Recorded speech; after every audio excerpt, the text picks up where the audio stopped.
first things first, I always try to do some legwork ahead of time. I never like to walk into an evaluation cold. And it's hard to do when you're seeing like a high school 15-year-old or something like that. But I always make sure I get some level of information on the front, and probably similar to you getting a new patient that comes in. You're going to find out, hey, I had an ACL reconstruction with this surgeon, so that surgeon's tendencies, their preferences, Mhm. all that. So I always like to get a little bit of that. It usually comes in the form of email or like a questionnaire on the website, or maybe they've talked to somebody in our office to get the evaluation scheduled.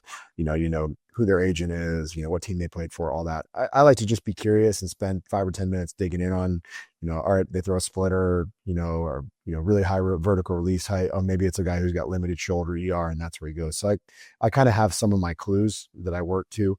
But the first thing always starts with a thorough health history. And I tend to pry more than I ever did before, just because I think we see so many athletes that just, check boxes as they go through it and they aren't really, really, meticulous with it. So I try to pry really heavily, not just on, previous injuries, but medications, anything like that. Mhm. I want to know a little bit more about their history just to make sure that I'm hitting the ground running.